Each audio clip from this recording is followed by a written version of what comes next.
ever wanted. You're all I ever needed. Yeah. So tell me what to do now. When I want you back. But we don't. Just kidding, but we're back. Hey, y'all. Hey. Julie's back from her Wild America adventure. My wild. Do you remember that my movie? Wild West. What with 5-0? No. The little mouse? The one with Jonathan Taylor Thomas. It was 3 boys, brothers, and they get lost. I do remember this. What was that called? Wild something. Wild something. America. Was it? I know Devin Sawa was in it because that was my man. And JT was mine. It was called Wild America. He was cute. He was cute at his He didn't time. age well. I don't know what he looks like now. Looked like an elf. Damn. Like if Ellen DeGeneres was an elf. When you Google it and you look at it, you'll be like, oh my god. Yep, but we know. Not Elfin DeGeneres. Elfin DeGeneres. How are you guys? Oh. Yeah. You see what I'm saying? Oh. Yeah, like a. Wow. Yeah. Oh, okay. We don't talk about former stars because, trauma and things. But wow. Very different. Speaking of trauma, we know you missed it. Welcome to Guns Blazing. Pew, pew. Welcome to Guns Blazing. All right. Let's get into it. Let's get right into it because I'm not gonna lie, y'all. This is the first time I'm like old AfterBuzz days with my notes because I was. You know what it was about this one? So we did the documentary Dirty Pop on Netflix. It's about Lou Pearlman, Backstreet Boys, NSYNC. And what's so crazy, and this is again.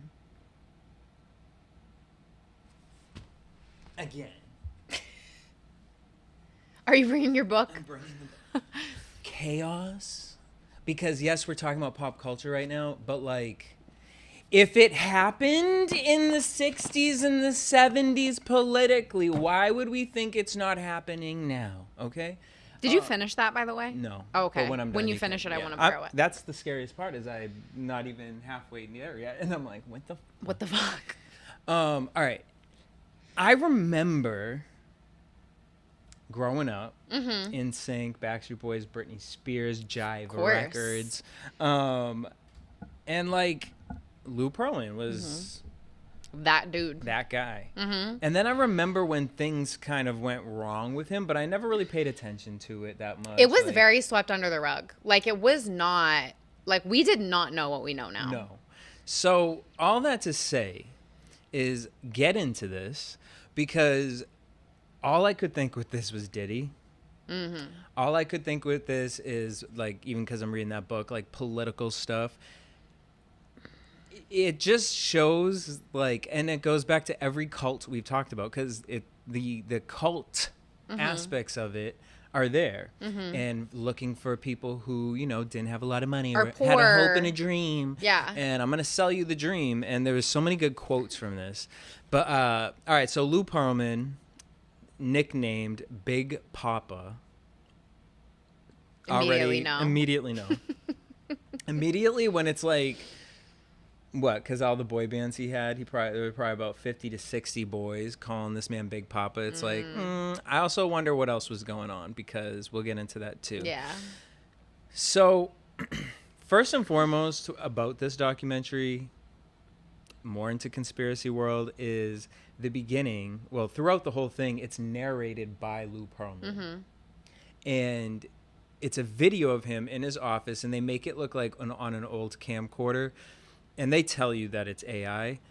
This is AI voice and video. Fully narrated by Lou Pearlman. And if that don't scare you on the level of what could also be going on right now. Yeah, because it's like, how is that legal? Like, even though he's like in jail and like whatever. So it's like, because, all the things he's saying are from his book. So because of that, they can legally use his likeness? Yeah. That's bizarre. I know. That, like, doesn't seem correct. Yeah, I don't know. But, I mean, fuck him. But still, like, it's just concerning because it's, like, in this scenario, this is an abuser. So it's like, well, who cares? But it's like, if they can use his total likeness And he's dead now, right? Yeah, he is dead. But what I think could be a loophole, if anyone out there, if we have any legal people out there, he contractually was the 6th member of Backstreet Boys. I know. So when he signed the deal to BMG, he still like legally was. So I wonder if maybe they could release it because he's owned. So when he released the book, that was owned under the guides of. I don't know. That's me just talking, trying to figure it out. But it was creepy. It's very creepy and how realistic it looks. Then you go back to when people were saying Britney Spears is AI on Instagram. It's like, well, look, I don't put nothing past nothing no more. I know, for real. All right. So where to even start with this? Where to begin? I mean, I guess we just start with the Backstreet Boys, right? All right. So Backstreet Boys were the first group that Lou Pearlman discovered. The first quote that they gave was, "We were so young and excited, we never questioned anything Lou said."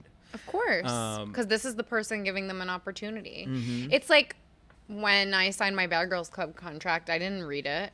No, and I'm gonna. And as dumb as that sounds, it's like the option is sign it and get the opportunity, or don't sign it and somebody else gets the opportunity. Yep. That's it. Like you don't have.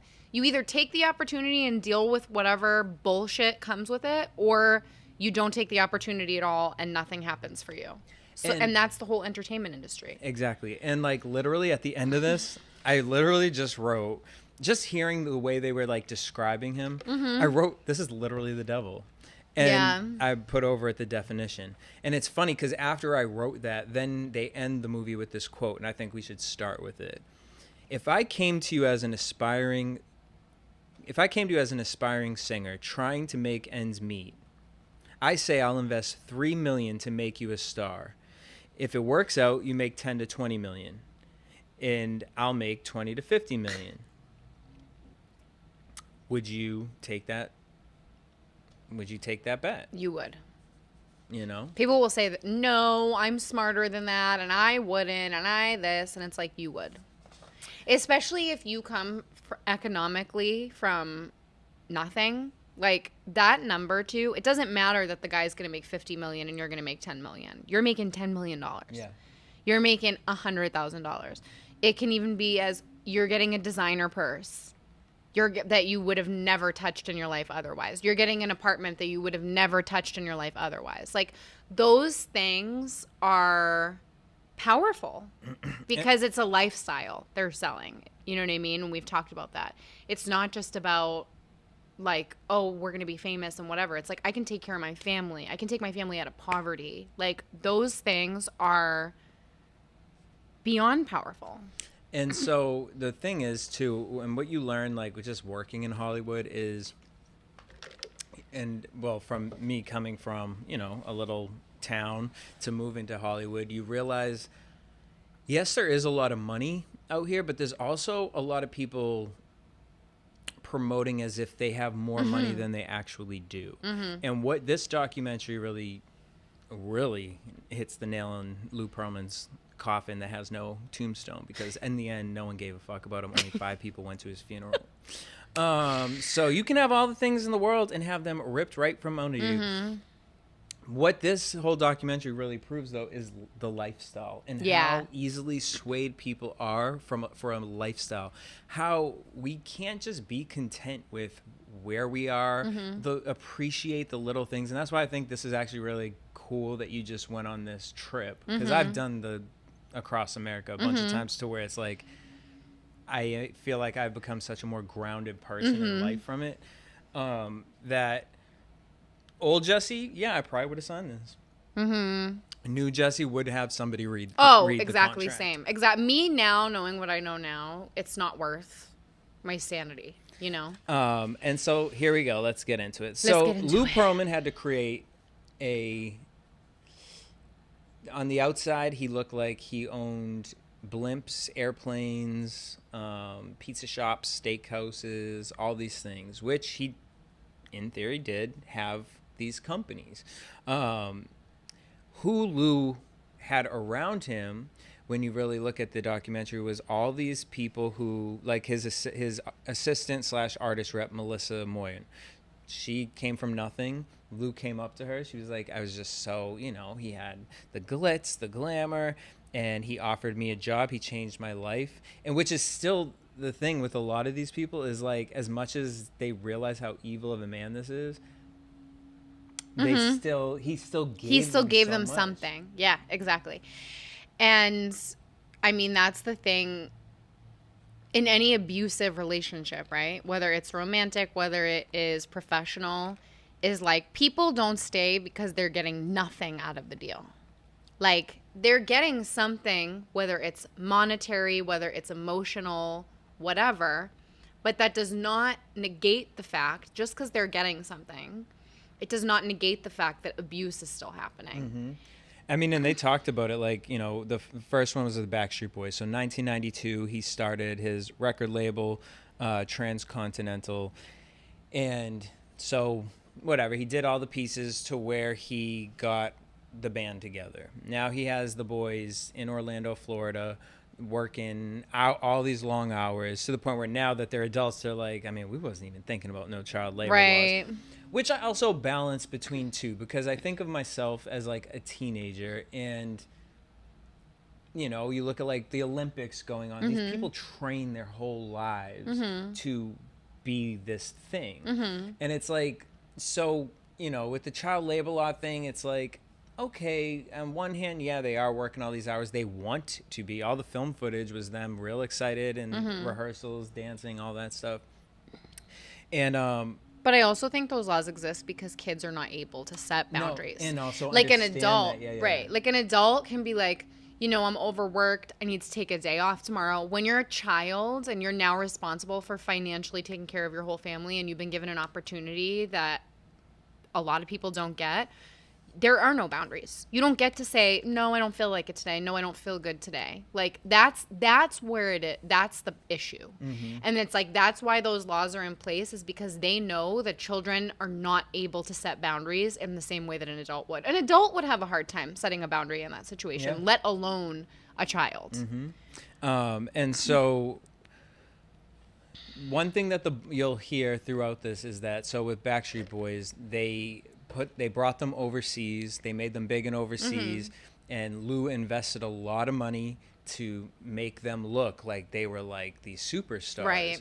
Which also is funny, because when NSYNC, that happened with NSYNC, it made me realize the difference of why like a lot of like the indie artists back in the day hated boy bands, because it was like, as an indie artist, it was cool to like play out of your garage, and like, you were like, the struggle was real. Where these boy bands, it's like they're glossed out. It's industry plant shit. It's how people say like people are industry plants. That's exactly what boy bands really were. Yep. It was, they took a bunch of people that wanted to be solo artists, but they felt couldn't necessarily thrive as a solo artist, put them all together to make this like mega group, this like mega, financially lucrative group, and they just spend all of their money promoting the fuck out of them. Yep. And it's 99% of it is marketing. It's like, obviously we loved the music and whatever, but it's like so much of it was marketing. Like, I remember going to Disney World with my family when I was like, I don't know, in middle school, and this was before they all got big. I think I was in like probably 5th or 6th grade. Britney had like gotten big. NSYNC was like on the way up. But they did like a concert, and it was like Britney, Backstreet Boys, NSYNC, and they were not really big at that time, but it was like they had the cameras on them, they had the whole thing. It was really building them up to be like superstars. Oh, yeah. So much of it is marketing. So, he gets the bands together, and one thing they would say is like, so whatever, we did the thing in Europe, we were making a lot of money, it would be like Michael Jackson, like we walk places, people are just screaming for us. He was like, we've never seen that type of attention. And this is where I've spoken about this quote often, like about the Coke versus Pepsi thing, right? So Lou realized, and he was one of the ones that said it. He said, I realized how well this was going with the Backstreet Boys, that I said, if we got Coke, someone's going to create a Pepsi. So why don't we create it? He said Procter and Gamble doesn't have just one soap. Yeah. So then he went out. So then they flipped to Chris Kirkpatrick, who actually I didn't realize low-key started in sync. And his first quote was, "It doesn't matter if your contract is signed in raccoon blood. That's your shot." Exactly. Now, I also want you guys to know, if you did see this, I'm curious to know if how many people in this documentary do you feel actually knew what was happening? Because one thing I noticed with with the groups is that, so basically he would create the groups, and then he would have all this money that, it just looked like was coming from his company. Then they come to find out that the boys would always be like, he would have us like go to these things, and it would be like meeting his friends, but they were like investors. And he would use us to he'd be like, sing for them, perform. And it was almost like we were like these showboats to impress these investors or whatever. And then they, I guess, would be investing in his company. So he was basically using the money from his investors to fund the lifestyle of these pop stars and to create the glitz and the glamour. So right when he started with NSYNC, the Backstreet Boys came back over from Europe, and they were so exhausted that, and I remember watching this live, but apparently back in the day there was this Disney concert series. Remember This is what I was at Disney World. They had Backstreet Boys, NSYNC. Well, no, so Backstreet Boys didn't do it. NSYNC and Britney Spears. It was NSYNC and Britney Spears. Maybe it wasn't Backstreet Boys. Maybe it was NSYNC and Britney Spears. I'm old, so this was a long time ago. So Disney wanted Backstreet Boys. Backstreet Boys had just came over from Europe. The thing with NSYNC at the time, where he was trying to get them to be poppin', everyone was kind of like, well, we're here, but we really want to see the Backstreet Boys. And so Disney was like, hey, we're doing this concert series. We want the Backstreet Boys. We know they just came back from Europe. All the boys were like, we don't want to do that. So then Disney was like, all right, well, what's that other group you got? And that basically launched NSYNC. I was there. That's crazy. I remember recording it live on I VHS. literally was at Disney World with my family, and Britney, like I said, was big. NSYNC wasn't yet. And it was like, the energy was like crazy. It was like people Hysteria. were losing their shit. Yeah. And I remember watching it. I had that VHS. I used to love it. I used to copy all the dance moves, everything. So Chris was so impressed by, how much money Lou had that, because he said I was so poor and struggling, and I was struggling.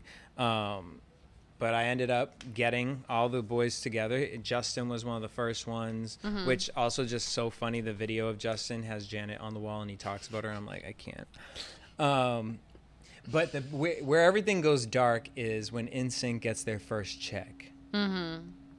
So in 1998, NSYNC gets their first big check, and it was $10,000.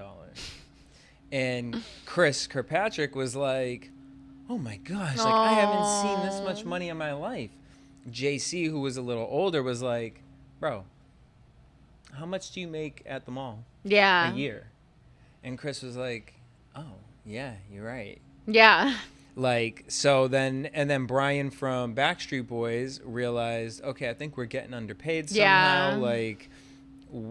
What's going on? It's not computing. And I loved one of the quotes. When will the girls from Zeus have this realization is the real question. When is it going to click for you guys that the money you're getting is not even close to the money that they're touching? No. If you make a deal with the devil, he's not going to show up as the devil.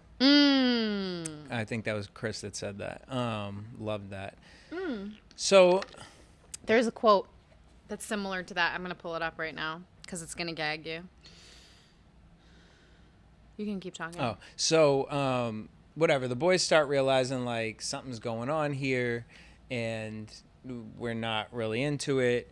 Got it. What is it? It's from that book. that Tucker Max book, Assholes Finish First. I don't think he's a very good person, but I do like this quote. The devil does not come dressed in a red cape and pointy horns. He comes as everything you've ever wished for. Yeah. Like, could not be a more, like, on point quote of the entertainment industry. And how somebody will literally just, like, approach you, literally being like, I'm going to make all your dreams come true. And then months later, you're in hell. And, like, on another episode, because I need Julie to, like, I'll have to have her, like, sit down and watch it with me, because I know she'll be looking at me like, why do you have me watching this? What is You will. It's What like... is it? Is it one of your documentaries? It is a conspiracy that I've been paying attention to for a while. Okay. And it's like, but there are facts. And it's a religion called Frankists. And they have infiltrated every religion on the planet. Okay. And they worship Satan. Like, it's not Satanism. It's not whatever. It's called Frankist. It's crazy. It's really fucking crazy, you guys. Like, and I don't even want to go deep into it. But why I brought it up was because when you said, you know, it's why the entertainment industry, I'm like, oh, well, it's not just the entertainment, because I was thinking of the investors here. But actually, all the investors were investing because he had the shiny Right, entertainment. exactly. And Hollywood, if you really go deep down into where the idea was started and planted from, comes from this Frankist group of Interesting. Satanists. It's crazy. Like, and when I say like Satanists, like, and if you don't believe in the Bible, that's totally fine. These people believe in the Satan that you read in the Bible, like killing babies, blood, like all the things. It's insane. We'll get into that another day, because we really have to have all the facts for that. All right. So anyways, back to this.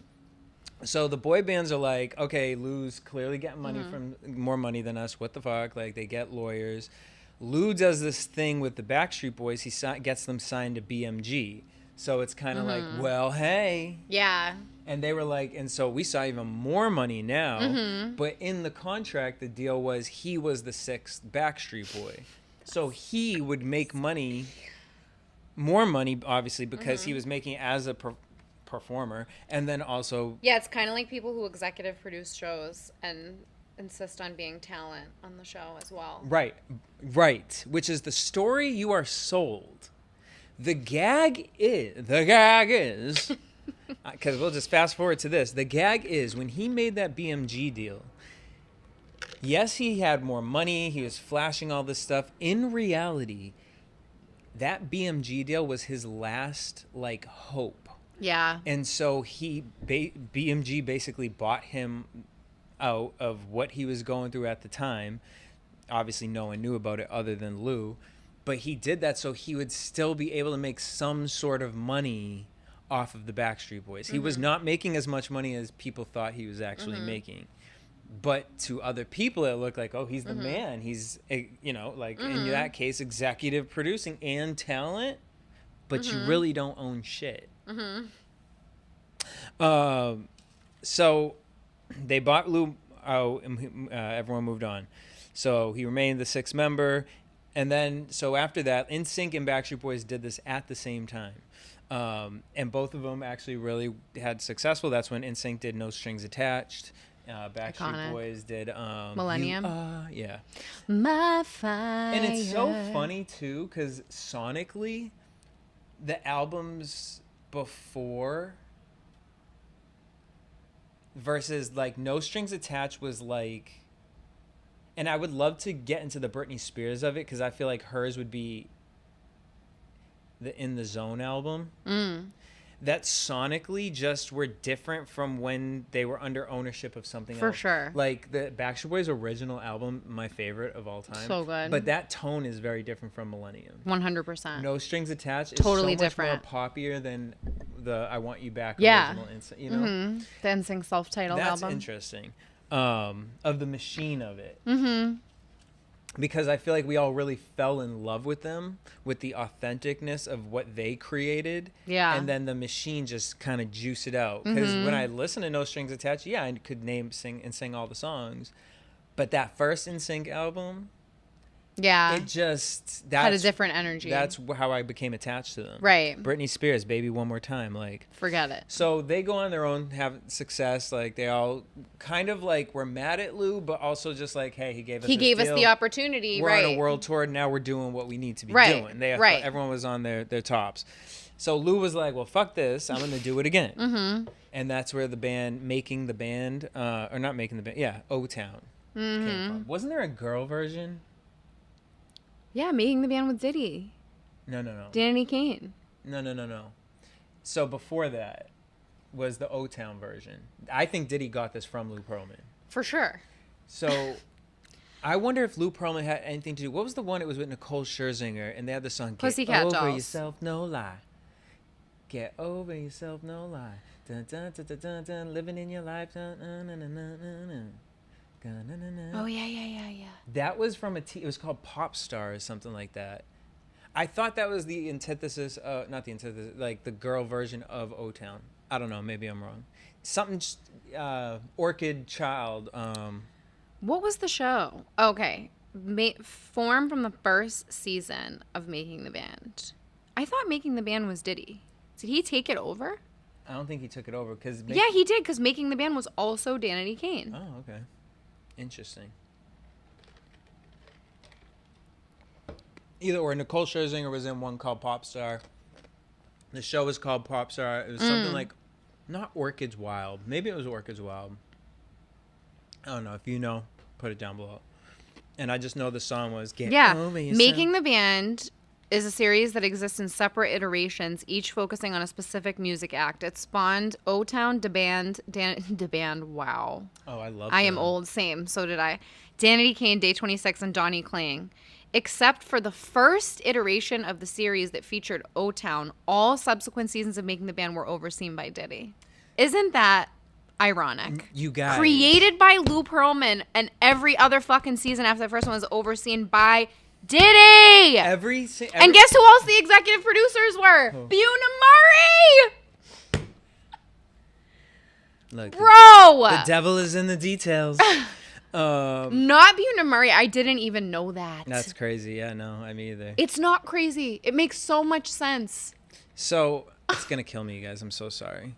Hold on, guys. Are you looking up Nicole Scherzinger's?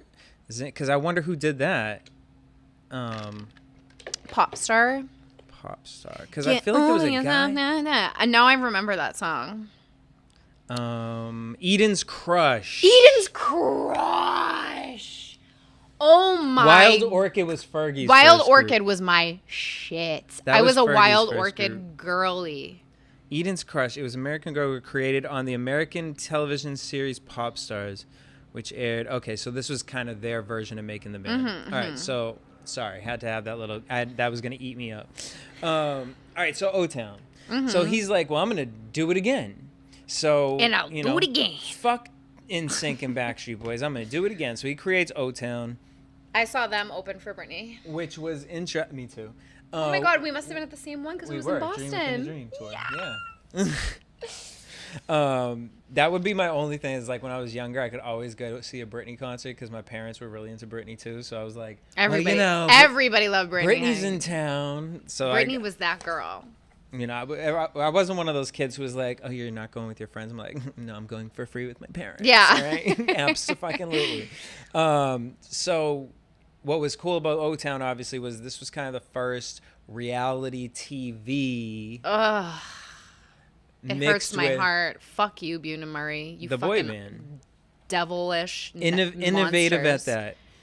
But they all said, even knowing how bad Lou Pearlman was, they all said, when are we going to get an opportunity like this? Exactly. That is the problem. So everyone believed that Lou Pearlman was a billionaire. He would always carry around $17,000 cash in his pocket. This sounds so... Doesn't this sound like so many people? He would always be around groups of really attractive young men, and he would always be around really wealthy investors. It's all about the perception. And Lou also, they said, you know, I mean, we would go places and they're like, he knows the district attorney, he knew police officers, he knew bank owners, he knew the mayor, like, he just kept taking us around, and we believed the hype that this man was the man. Now, they don't go deep into it in the documentary, and which makes me really curious, but they did touch on a rumor about Lou sexualizing the boys. Like, all the guys say they never saw it, nothing like that, but they would say like he was very touchy-feely and like would always he made them call him Big Papa. Yeah. And then he would always talk about how good our bodies looked and our abs. And then a part of me is like, you know who I'm talking about, but in a mentorship way, I had somebody like that. And it was, in times, if I wanted to take it, like, are you sexually looking at me like that? I could have, but I never did. And more so, I looked at it like, he's older, he gets what needs to be on TV. Yeah. And promoting for me that there was never anything sexual. But, like, little comments like that. And so that's where I think they probably kept it really short. They don't go deep into it at all. They literally just mentioned it, and everyone kind of brushes it off. Well, also, if there was anything sexual that went on, that's difficult to talk about, and they just might not want to touch upon that. Very true also, because there's one group, I don't remember this group, Natural. No idea. So this man, I'm like, babe, you were his sugar baby. You were not his best friend. You were his sugar baby. You lived in his house. Yeah.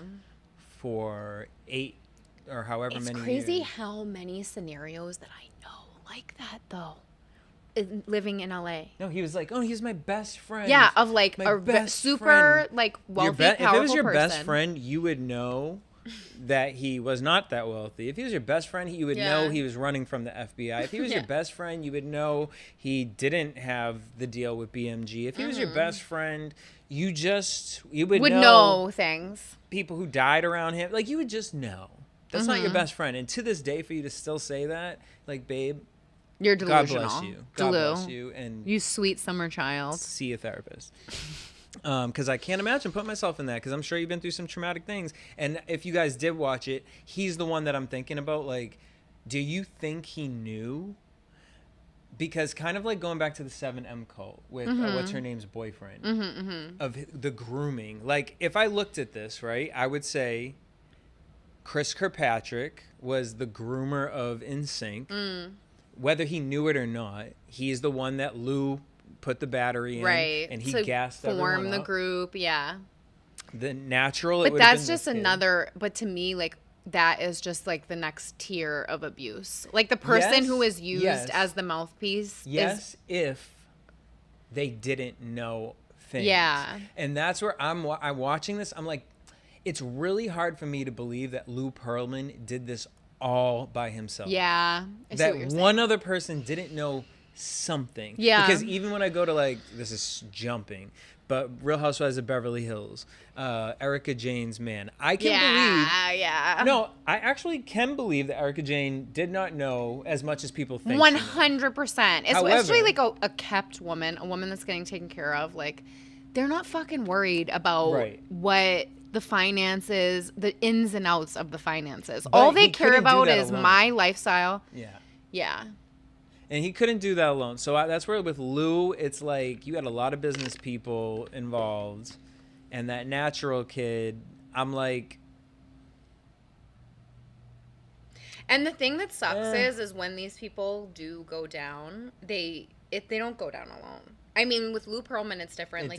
He died and whatever the fuck. But, like, generally speaking, like, when somebody like this goes down, they take everybody down with them. And when we get to the end of this, I want to ask a very polarizing question about Lou Pearlman. Okay. So the sexualizing thing, right? Now we meet Lou Pearlman's, like, best friend assistant, this English woman. She says, absolutely not. He did not touch those boys. He cared about everybody in his life. Okay, Ghislaine Maxwell. And I will never say anything bad about Lou. Well, okay, already, girl. now what do I want to hear from you, girl? So, at this time of O-Town, he created Transcontinental, which was a yogurt shop He owned yogurt shops, pizza, airlines, a club, football team, music. How is he funding all this? Steakhouse, even Chippendales. He I owned know. Chippendales at one point. And everyone would just kind of say it seemed like he had this weird free flow of money, but no one ever questioned it because we were benefiting off of it. The assistant was told that he makes all of his money off planes.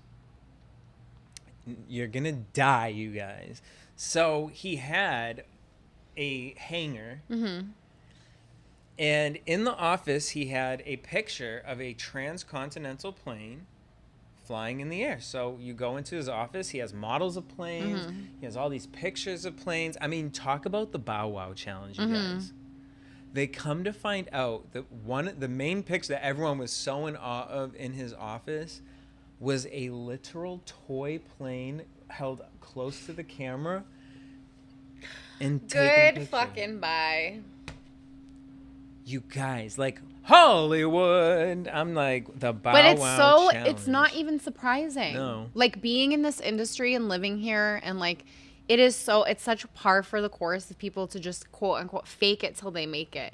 But it's like, how much of that is ethical of like pretending you have money and pretending on social media that you have a lifestyle that you really don't and pretending that you can afford these things that you can't. Like, at what point do we acknowledge how fucking unethical that shit is? But the thing is, most people think like I become happy when I actually can attain all these things versus thinking actually you become happy when you are removed from that shit. Settled within yourself because otherwise you're going to live in survival mode your entire completely. All of these people. Like I think about like looking at Chris Kirkpatrick, I'm like, because my sister-in-law just saw he's on tour with like some of the guys from O-Town, LFO, like it's a like pop tour.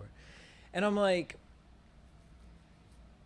they all look, I hate to say it, like they all look out of shape. Like just like, it's like, do you want to be doing this? Like it's not giving what Justin Timberlake is putting on. Yeah. So, I think too, like the problem with the entertainment industry is like once you enter the entertainment industry, and this is my problem with people entering the entertainment industry when they're kids, is that they will never be able to have a normal life. Yeah. And you cannot consent to that when you are not an adult yet with a fully developed frontal lobe. Like, you don't understand that, like, if you decide tomorrow, I don't want to be a celebrity anymore, you can't go, like, get a job at Target. You can't, like, go get a regular office job. You can't really do anything other than be in the entertainment industry. So I feel like when we see these people that are like old and trying to like no offense, but I'm old as well. When these people that are, what is that noise? These people that are like old and like trying to like make shit shake or like do the same thing, it's because they don't have another fucking option. Yeah. To be totally honest, like what else is Chris Kirkpatrick gonna do? Start a podcast, maybe. Yeah, you could start a podcast. Joey Fatone kind of went into the whole hosting thing, and I don't know, mentorship, coaching. Like, you know, you created one group, create the next. Make sure that you aren't a Lou Pearlman. Like, create a safe space for a boy band to be able to be created in 2024. I don't know. I just think like this whole, it makes me sad because it's like, Chris Kirkpatrick, I believe he has kids, and like it's like, so now you're just like running around the US like living your heyday. Like I don't know, like either or. So come to find out, Lou's mentor was an ex-Nazi member. What? Which, going back to Frankus, like everything in this world is connected. Every crazy, scary thing in this world is connected, you guys. And it's really just insane because you're not going to tell me that in 20 years from now, this is Lou Pearlman died 2004, 14, 20. Okay, 20 years. 20 years from now that there won't be a Dirty Bad Boy documentary, and we're gonna just relive this whole everything we're talking about Lou Pearlman. We're just gonna hear There's it from such Mary a J. turn. Blige There's and- such a turnover too now. Like things happen so much faster now. I feel like the Diddy documentary will be in the next 5 years. Yeah. They've already done documentaries about him, shitty ones that are just like Well, no, it's just the it'll be very when basic is he surface gonna level when will information. he die? That will be the thing. And I hate to Yeah, say because it Lord like knows that. he's not going to fucking jail. That's been made clear. Like the fact that that man is still just. So, the band member from Natural, he says, I felt bad for everyone that was involved with the investments and stuff like that, because this is how it all blew up. Basically, it got found, the FBI did a raid on his house. Mm-hmm. And so Lou made his money. Lou got money from, he owned blimps originally. And he made a lot of money because the blimps crashed and he got an insurance. He made insurance money off of that. So he used the insurance money to fund Backstreet Boys. So he did everything to make them look glitz and glamour. Then he would go find friends who had a lot of money, bring them around, and he'd be like, Robbing Peter to pay dance, Paul. boys, dance. And then they dance and then, sing, and people would be like, oh, this is so cool. Like, take our money. And he would say, I have this investment firm. I have this bank. I have these things. And he would take the money and he would show them fake bank statements. Like, And he did this to kids. That's what's sick. he did this to adults. And adults, but also to kids. I mean, the kids weren't really invested, though. That's the thing. Yeah. This man scammed children and adults. Yeah. Like, and not just any adult, like smart people. Right. Poor families, too, as well. Like, his partner, Frank, his mother lost everything because of this. And so basically he used... So when he made the Backstreet Boys, then he sold them to BMG, and he only made a tiny fraction of what people thought he actually made. And he used that money to then fund NSYNC. So he always was, whatever money he got, he put it into the next thing and just would keep skis balling his way with investors to get to the next project. Yeah. And he used the boys band, basically used them as a front to look successful. In 2006, now we have moved from 1992 to 2006, okay? They literally said at the end of this is the longest running Ponzi scheme in America. So 2006, Frankie, who is Lou's partner, everyone's at a dinner with him, and Frankie walked up to him and was like acting really angry towards him. No one really understood why. Like, Frankie and Lou were always best friends. Come to find out, a week or so later, Frankie committed suicide with a note, gas in the garage of the car, all that stuff. And Lou shrugged it off. Didn't really it was like, if that he's stressed out, like, I can't, what am I supposed to do? I didn't know anything was going to happen. And then it turned out that Lou was running from the FBI in 2006. And then that's actually when the raid happened. But see, this is what I mean when I say that these people, they don't go down alone. Because it's like, yeah, that guy killed himself. But if he didn't, what would have happened to him? Do you know what I mean? It's like these people will lie and scam and like justify it by being like, well, everybody's getting paid. And it's like, yeah, but when the fucking FBI comes knocking, they don't give a fuck when you say, oh, I didn't know, when you are in some illegal shit. Like, you will probably go down before the big fish, to be totally honest. Like... Yep. Now, okay, so wait, I lied. The FBI, it didn't happen then. So this party happens, right? Or Frankie... this dinner, right? So Frankie's mad at him. Everyone's kind of weirded out that Frankie was like very even toned, always happy. Yeah. And it was just weird that he would be this upset at Lou. Yeah. Passes away. Lou kind of makes it like not a big deal.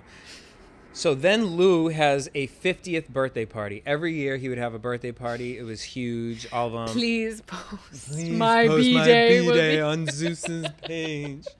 Who did I see there? We saw Howie from Backstreet Boys. He always said I always kept supporting him because even though the guys would be mad at me, but like it's like he gave us our opportunity. You saw Aaron Carter there, like Hulk Hogan as well. Just an interesting. Well, Hulk Hogan is just like a fucking succubus. He'll just attach himself to whatever. Is that what it is? Okay. I don't know. Hulk Hogan was just ripping his fucking shirt off at a Donald Trump rally. No, that's what I thought was interesting. He just gives me such like star fucker vibes. Like whoever will hire me, I'm there. As long as the checks is above 10K, I'm loser. Good. All right. Also a racist. Ooh. So now Lou, after Frank passes, Lou's like, I did it before. Because at this point, O-Town had moved on, everything. So Lou starts this show. Well, in O-Town, like, I loved O-Town, but O-Town was not in sync or Backstreet Boys. No. Like, not even in the realm. At all. No. So he does this 50th birthday party, big extravaganza, and then Lou disappears. He goes overseas, and he works on this show called Big in America, which was a reality show basically like, I actually thought it was, what was that show on MTV, or it was a movie, and it was about, it almost like made fun of boy bands. Oh, I know my calculus. It says you plus me equals us. Hold on. Oh my God. This is gonna make me crazy. The fake boy band. You better say it. Don't spray Together. It. Yeah, but was the name of it? But what was the show? Together. In the movie, Together was a fictional American boy band. Not the weather. They were part of the MTV. The self-titled MTV movie. It was called Together. Okay. And then they had a television series. Yeah, that was so funny. That was. So he made this thing called Big in America. This looked like that. Like, I wouldn't even... It was giving parody. Yeah, but actually, I guess Together had already been out by then because I was in college. So either way. So he did the show. Together came out in had to be like 2004. 1999 to 2001. Yeah. Right. I wonder actually if he had anything to do with that. Let's see. That's interesting. Created by Brian Gunn and Mark Gunn, who wrote all their songs. All right. So he does this show over in Europe. It does not do very well. And that's where his investment scheme falls apart. So he was talking to his assistant. The assistant says that at first Lou didn't really care that Frank died, but then all of a sudden he started coming up with this conspiracy theory that Frank didn't commit suicide. And I think it always goes to that point of like the paranoia we talk about that these people face. And then I started thinking to myself, well, did you kill him? Because you would have access to it. You would. And he flipped out on him before. Maybe you didn't want him to say anything, and you thought he would have been a loose cannon, and, you know. I mean, the easiest suicide to fake would be, like, putting, you know what I mean? Like, the garage, put somebody in their car. With a note, all that stuff. Because all you would have to, yeah. So the FBI... So now Lou is living in his giant mansion with this kid from... this group Natural. Lou came back from that show. That's giving gay. It's giving gayness. It's giving homosexuality. So Lou comes back from doing that show Big in America that did not do that well, and was like, oh, I'm going on a trip to that kid, and all of a sudden the FBI search happens, and Lou had cleared everything out. Literally, fucking FBI shows up. Lou cleared everything out, ran and left. They found false bank statements. Yeah, they did. That's where they discovered that the airline was fake. And basically the kid from Natural was there to deal with the FBI. Oh my without God, him that knowing hurts anything. my heart. This is what I mean. Like, these people leave like a fucking like wake of chaos. That's crazy. They found out that the accounting firm he was using was fake. And also the bank that showed that he had $300 million was the bank. Fake as well. Not a real bank in Germany. Also, the Germany ties were also interesting. in a chaos book type of way. Especially because his mentor was a Nazi. That's Yeah. interesting. So I wrote here, did Lou do all this alone? Because it's just like, this is so No big. way. It's like Epstein needed Ghislaine Maxwell. Like, you know what I mean? It's like you can't do it all alone. No. And it's like that Natural kid, like I don't know what his name is, but it's from the group Natural. To live in someone's house that long. And not know anything, I'm not buying it. Yeah. And then you still wanting this attachment to him, like that would be like, I don't know. Just like me living with someone and find out they were like, and I don't know. But you know what else I think it is too, Jesse, is like when you see somebody doing something that you may know is morally not right? Like your alarm bells will go off in your brain like, this seems off.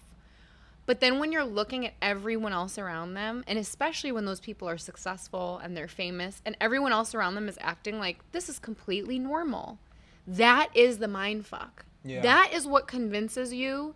And you know, because you and I have been in situations that were not normal, but your brain can normalize anything if everybody around is like, no, this is completely normal and fine. I mean, even when you look at like politics, like it's like, oh God, on a bigger scale, it's like you look at it and you're like, well, this is what we've been taught when everyone else is going with it. So, right, exactly. Right, so it's fine. So it's fine. Well, what are we gonna do? I can't dismantle the right, system. exactly. Right, but we can. But nobody's interested in doing that because it's terrifying. Yeah. Because then you have to acknowledge how fucked up this shit is. Yeah. And it's like what we were talking about this morning, like not to get into my personal life, but it's like when you start really like analyzing and like really unpacking, like, okay, here's all these. What's happening, where you are. That's terrifying to do because it's most likely like if you're getting to that point where you're sitting there and you're like, like this does not seem right, it means you're going to have to make a change or take a stance. Or cut somebody off. And, like, people don't want to do that. Nope. It's terrifying. Mm-hmm. And people also want to believe the best in people. You know what I mean? You don't want to believe that the person who, like, gave you an opportunity and, like, changed your life is a predator and a fucking psycho. Like, that's very hard to grapple with because then you have to deal with, I was taken advantage of, and this is a person who took advantage of me, who sought me out. Like, dealing with all of that, too. And the fact of, like, how was I complicit? Exactly, 100%. Like, how did I... Like, because I think... I look at a lot of the guys from the boy bands, and it's like... How can you not think of how many families you were, like, used for... Yeah. ...to screw over? Mm-hmm. And then... I don't know. It goes deep, right? So, Lou gets arrested. And he gets arrested for this. They like whatever. But then there was these other people trying to bring these cases up, and I don't remember what the lawsuit was, but basically, if they went through and like with this one case, they would have been able to like. I don't really remember exactly what happened, but basically there were two cases. One, the one with the finding out like the fake bank and the fake airline, all that stuff. He ended up getting locked up for 25 years. The judge said, hey, for every $1 million you give back, I'll take a month off your sentencing. He never did that. But there was this, maybe it was on a federal level, right? That's what it was. The federal level got dropped. Mm-hmm, mm-hmm, mm-hmm. And people were like, how could this get dropped? Like, and then people started thinking like, well, he did know, I think it was Charlie Crist, who was like a political leader, the head of the... How it got dropped is the same reason that Diddy's not arrested. No. And it's that a bunch of other fucking people who are more important will go down if you actually start digging into what the fuck's going on. Yep. And they're not going to do that.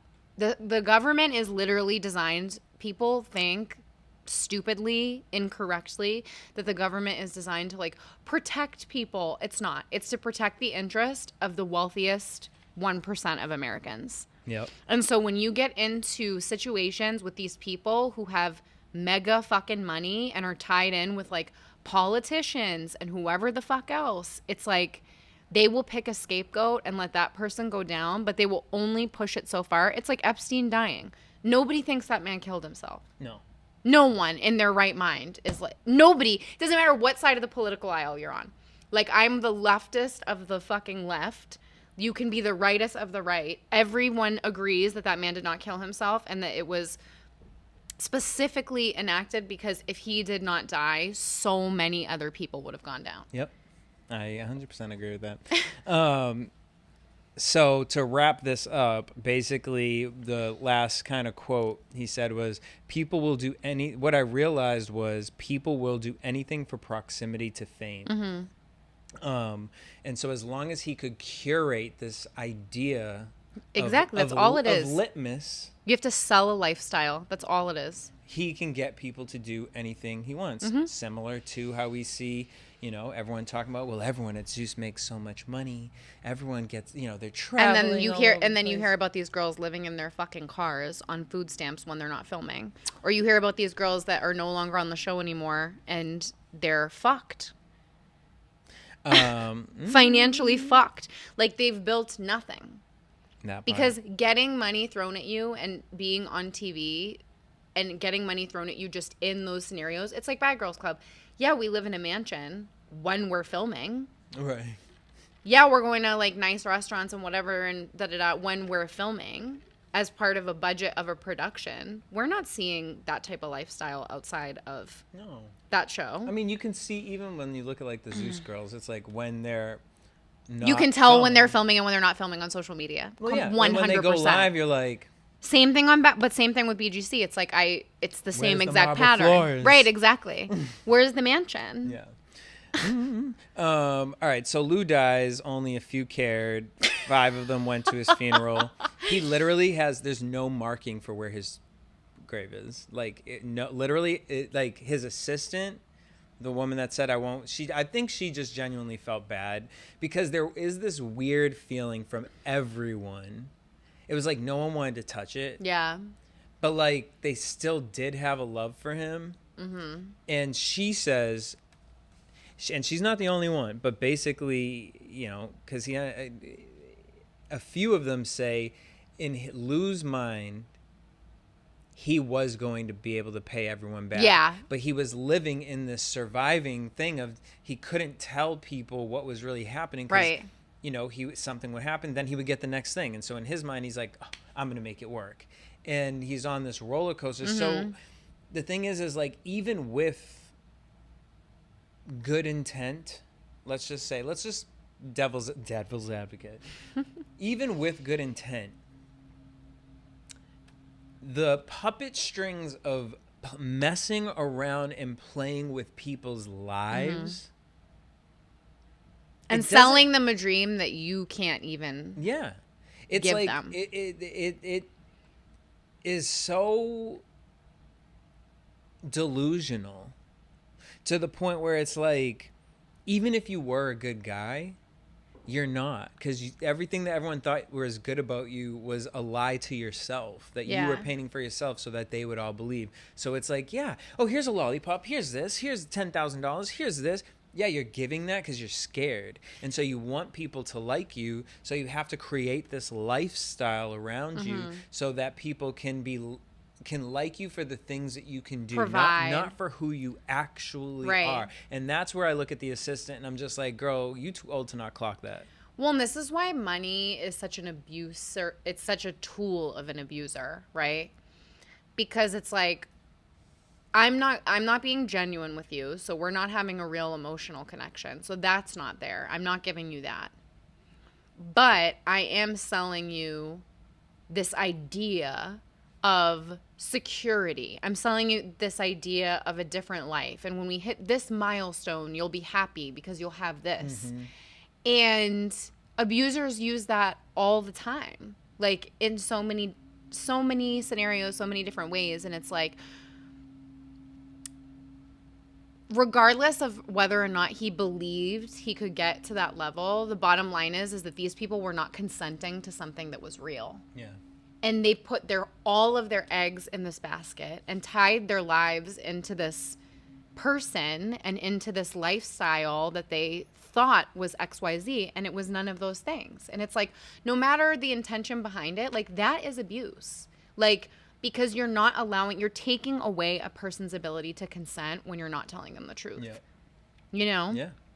And so what was it? Out of the $500 million stolen, only $10 million was recovered.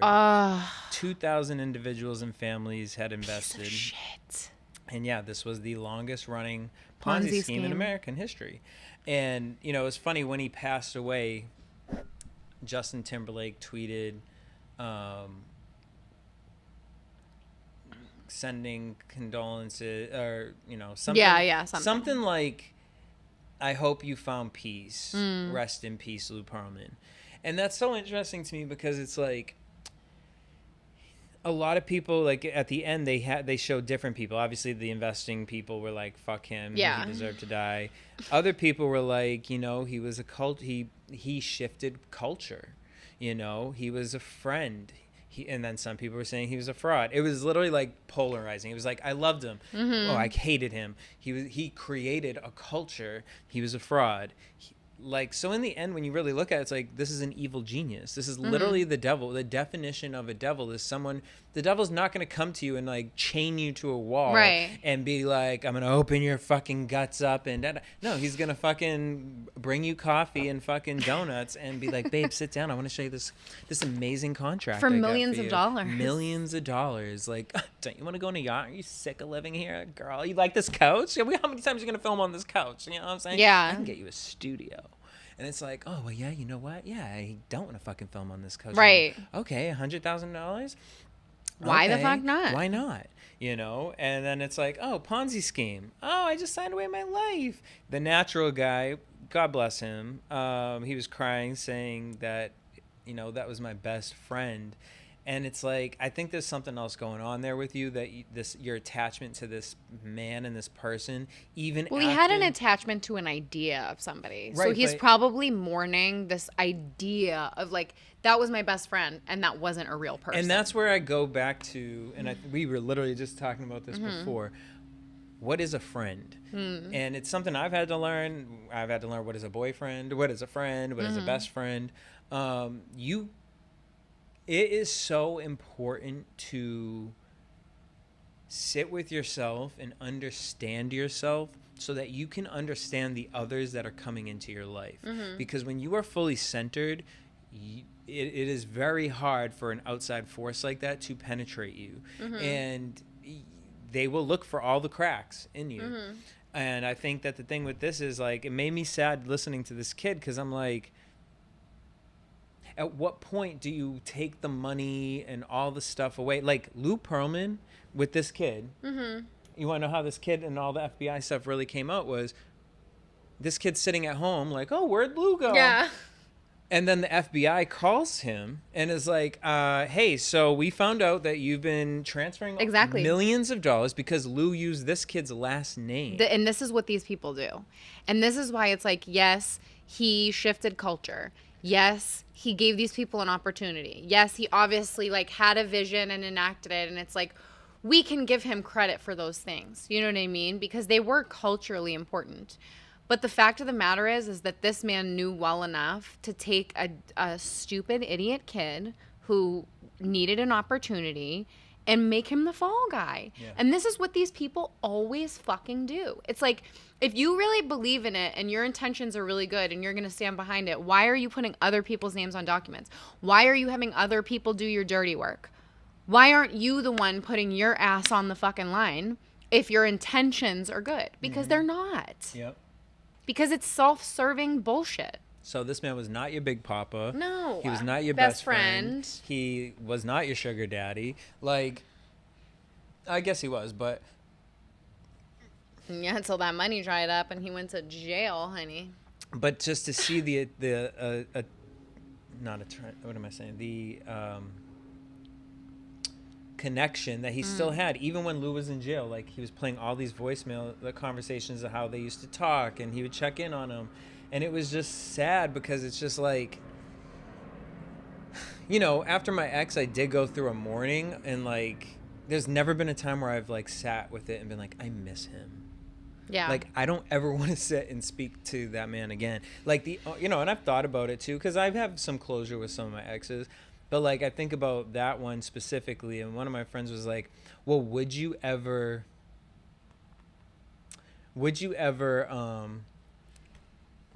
sit and talk to him? Because it would make a great podcast episode, not gonna lie. But the reality is no. Like, the only way I could is to know that are you even emotionally stable enough to know what you actually did? Or are we just going to sit and argue, and you're going to sit here and lie that you didn't do those things? You know what I mean? So I know I've shared this with you, but I don't know that I've shared this like publicly. But the reason why you cannot sit and have an emotionally honest conversation with you can't sit and have an emotionally honest conversation with a person who is hell-bent on deceiving you. You cannot have an emotionally honest conversation with a person who is deceitful, who is a predator. And a perfect example of that is my ex and I, we were broken up for many, many years. We end up having a conversation. And essentially, long story short, this man said, I'm so sorry for abusing you. Use the words abuse, which I never thought would happen in my entire life. I'm so sorry. Our relationship was abusive. It was toxic, this, that, and the third. It was like a 100-pound weight had been lifted off my chest, because I no longer saw this person as this like monster. It was like, okay, like that this was a real moment, like a human to human moment where this person apologized for abusing me. And then sometime later, I come across a Twitter account where multiple dozens of women, some of whom were very young, are recounting very abusive instances with this man in recent times, after this man sat and apologized to me for being abusive. So it's like, there are certain people that truly, and it's hard to wrap your brain around when like, because I think there are bad people, and I think there are good people who do bad things. Yeah. Like, I think I'm a good person who has done bad things. Like, when I've not been in like an, you know, mentally healthy situation, I've done fucked up shit. But it's like, I feel genuine remorse for that. I genuinely do not move through life trying to like hurt and deceive people, even though people might have that perception of me. That's truly like not who I am as a person. It's not who I want to be. There are some people who literally just go through life and see life in terms of winners and losers. And if they see themselves as a winner, as the predator, as like the person who is smarter than everybody else and can get over on everyone else, that is an impenetrable emotional wall.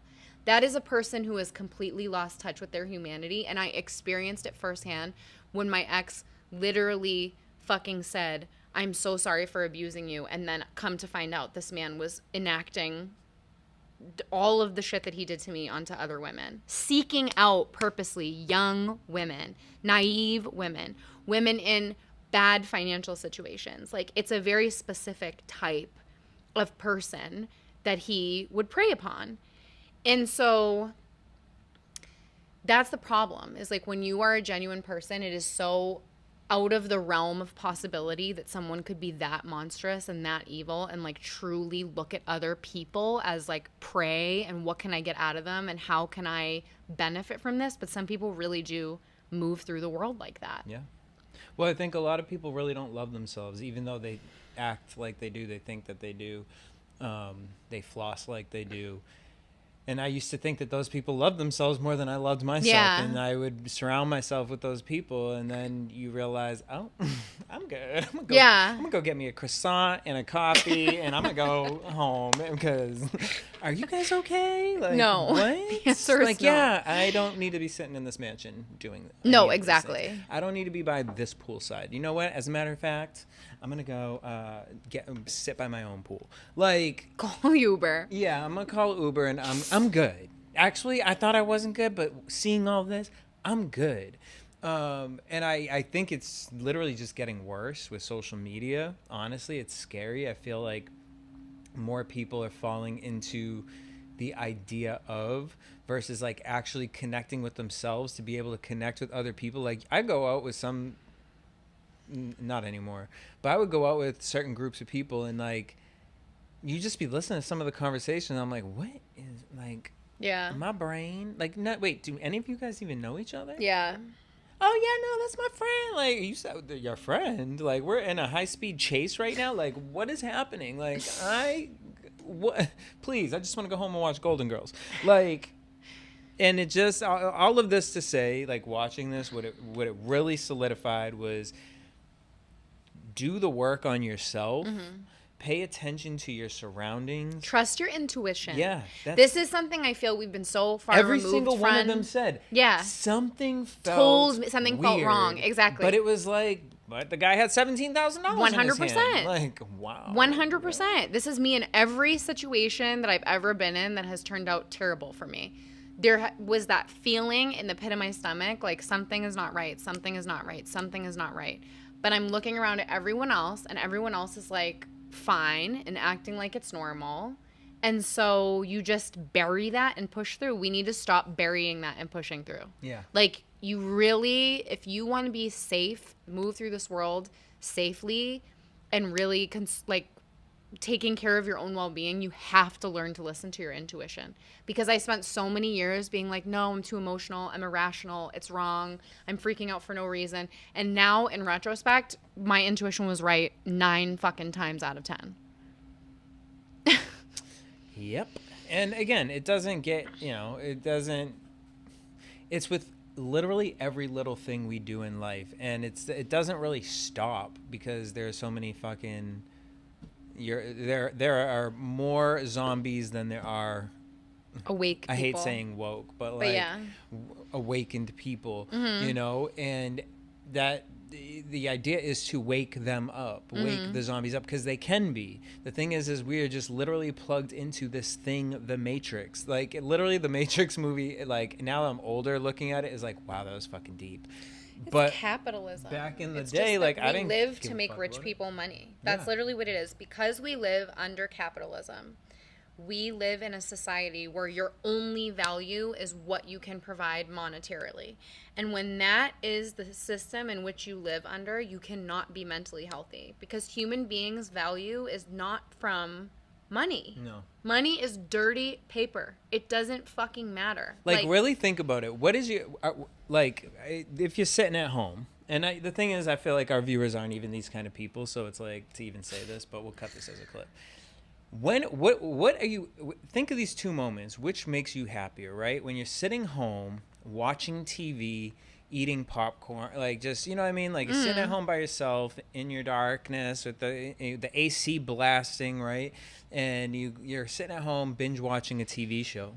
Or when you're outside in nature and like you're at a beach and you're just sitting listening to the ocean waves and you're just getting the sun. You have no shoes or socks on. You're planted and grounded in the floor, in the ground, or like even seeing where you went, like by some of the rivers and stuff like that. Like Yellowstone. I miss Yellowstone.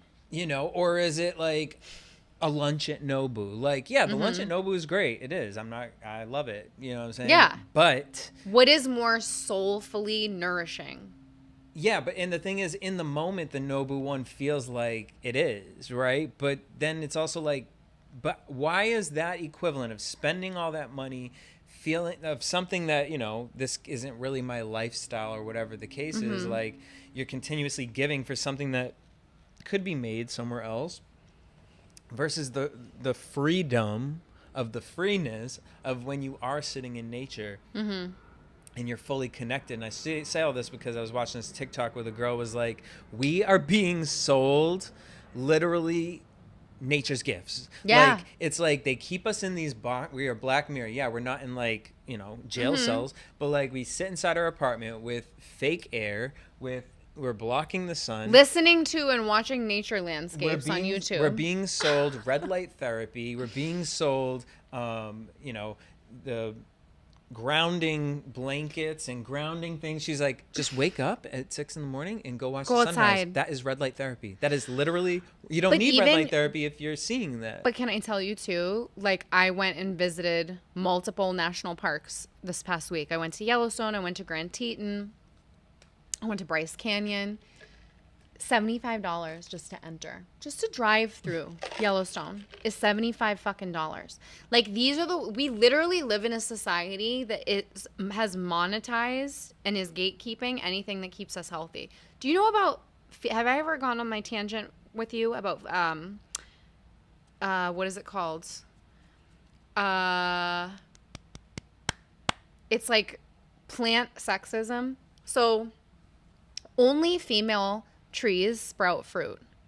So it is illegal to plant female trees in public places because they don't want there to be free fruit for people. Think about how fucked up that is. They could literally plant fruit trees everywhere for people to like have fucking sustenance, and they're like, no, sorry, you have to pay for that. Like, so yeah, like of course people are gonna jump at the chance when some creepy fucking weirdo comes to them and says, I'm gonna give you millions of dollars. This is what sets up these abusive situations, is because we have made a society where you cannot be happy and healthy and live without money. And I'm going to put it like this. I just watched, and I know a lot of people don't like her, but I don't agree with everything she says, but some of the conversations she has been having lately is Candace Owens. And where my following of it started was with Kyrie Irving. And when he tweeted out that it was like a Jewish book about the Black Moors or something, which, again, I know nothing about this, but he got like blacklisted from basketball. They said it was anti-Semitic, right? Yeah. Just for him tweeting this book. He didn't say anything about it, didn't say hail more, like nothing. Just tweeted the link to the book that's on Amazon. Jeff Bezos didn't get in trouble for having the book on Amazon, but the book was on Amazon. He tweeted this link and had to do, like, if you read the list of all the apologies and the courses and the classes he had to take in order for him to get back and play basketball, it was just like, what the fuck?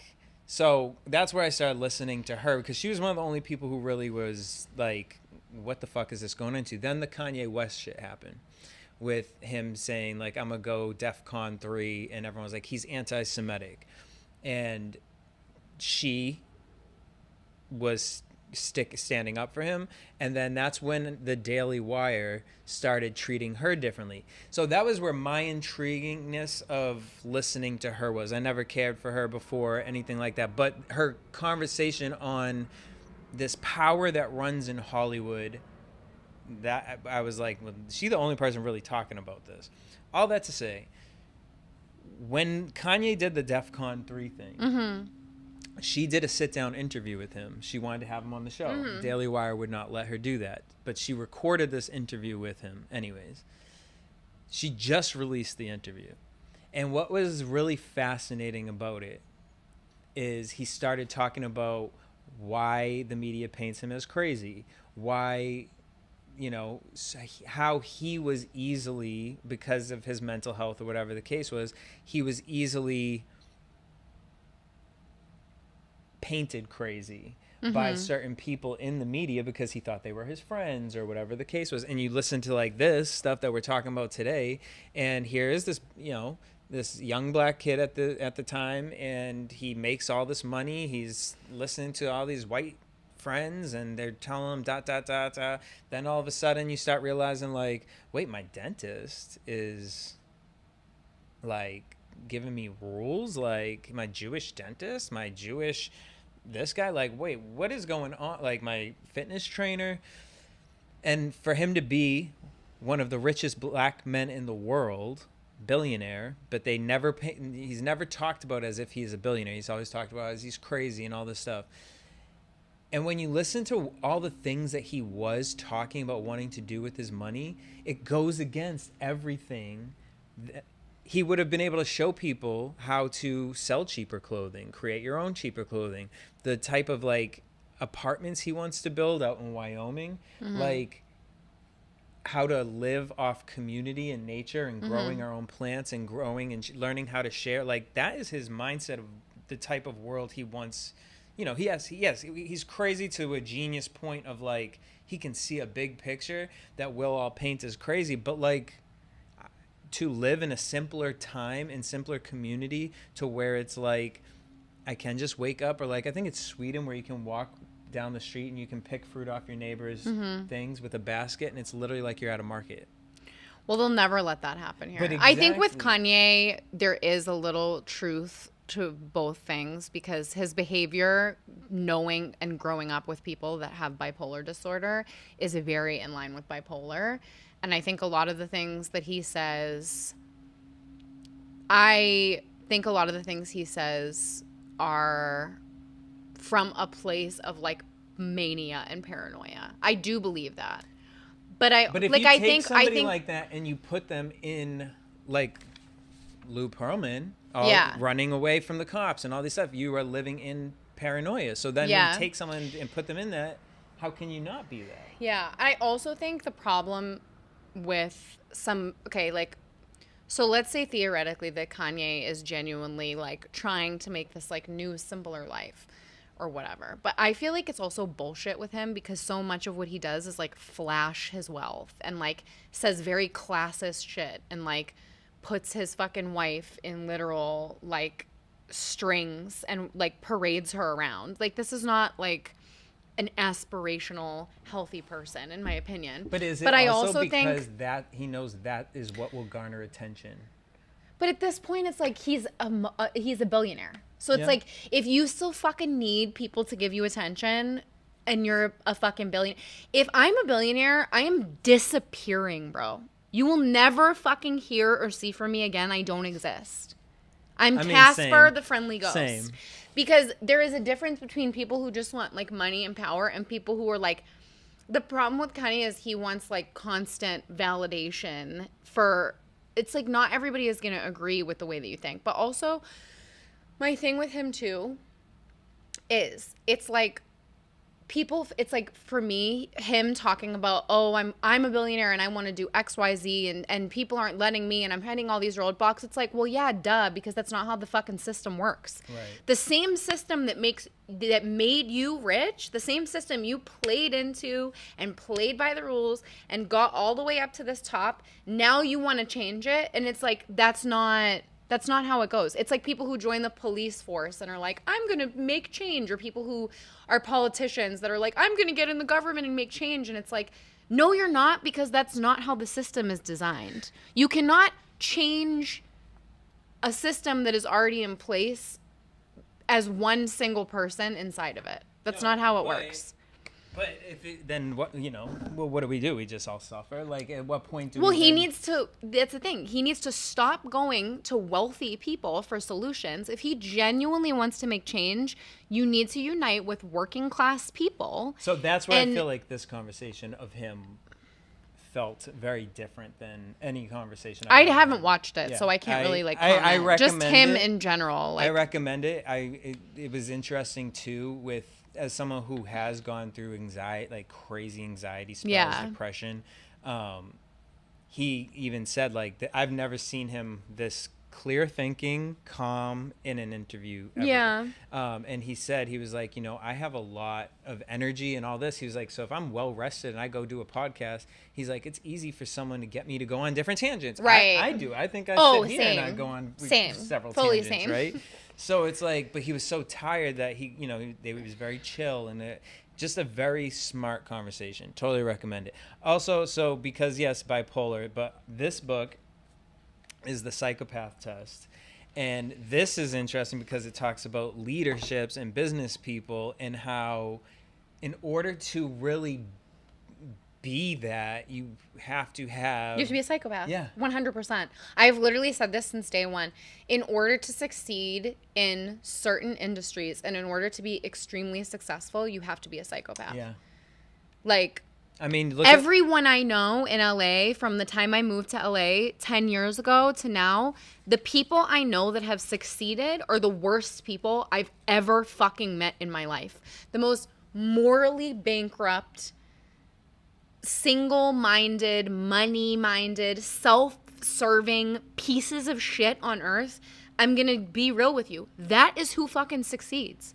It is so hard to succeed, and that's why I feel like the people who do succeed without doing that really build community. I was going to say, though, that's the thing. I think we got to change the word succeed, because I know what you're talking about. And now that I'm older, I look at those people, I'm like, this isn't success to me. Exactly. It's not success to me. But from me at 25 years old. Up an Elle magazine and seeing someone getting out of a car, with diamond earrings, yeah, okay, it's that, is if that's your entitlement of successful. But I mean, I think also different for me, I grew up on Cape Cod, Massachusetts, Nantucket, Martha's Vineyard. And yes, you do have people who live very lavish lives there, but majority of the people I grew up with have working more class money than a lot of the people who are paying $1 million houses here. And you would never know it. You'll know it when you go to their house, because their house is... But it's not like... Massachusetts is very quiet. East Coast is very quiet luxury. And it's oh, honey, we're vacationing. We're doing this. The money is put in other... I don't know. It's put in life experiences versus materialistic things. One of my clients, talk about culture, but literally... laid the asphalt on almost every tennis court in America and a lot of them in Europe. You would see this man, you would never think this man, I mean, even to his compute laptop, it's sitting with this guy. I'm like, sir, please just get a Mac or something. And he's got this old case. It's not even leather or anything. It's some cheap TJ Maxx. Cause he ain't thinking about that. But the amount of lives this man employs and helps survive, it's so crazy to me. So it's I look at someone and he's such a nice man. He's just a good guy, friendly, walks around places. Hey, knows everybody. And to me, it's I think growing up knowing that is what success is. I've never really chased the bag out here, in that sense. I think there is a Massachusetts, there is a certain humbleness. When I went on TV and I would come back, everybody that I knew and loved would rag on me. It was embarrassing. Yeah. You know what I mean? It's not oh my God, you're on TV, it's so amazing. It's you fucking loser. You think you're so Hollywood now. And it's I am pretty grateful for that, because it definitely, even moving away from there, made me, on the one hand, it's I do have a lot of limiting beliefs because of that. But on the other hand, it has kept me humble and not so obsessed with things that don't fucking matter. And I also think that's two different aspects of it too, when it comes to the wealth, because even I think just regular non-wealthy people have that mindset of fuck you, you're on a fucking red carpet, okay. There was Barstool Sports. Yeah. I was watching one of his pizza reviews, and he did one in Massachusetts, and literally some a car drives by and they're go fuck yourself, you fucking loser. And I'm that is the most Massachusetts shit ever. What are you, a fucking influencer? Yeah, that's the most Massachusetts shit ever. If people drove by someone filming something here, it would be ooh, and there it's go fucking home. You're causing traffic. Fucking asshole. All right. Well, I think that's where we're going to wrap it up right now. And let us know what you think. I want to know what you guys thought about if you watched the documentary. I want to know if you thought, do you think Lou was the only person truly involved in this? Do you think some of these people were holding him up as a good guy and he would have got the money back because he was a good guy, or because maybe they were involved? Or do you think he's a nasty bitch? Yeah, do we think that Do we see any similarities to other situations? Let us know in the comments. Bad boy Zeus. Okay. Yeah. And until next week. Peace out. See you later. I will come back guns blazing.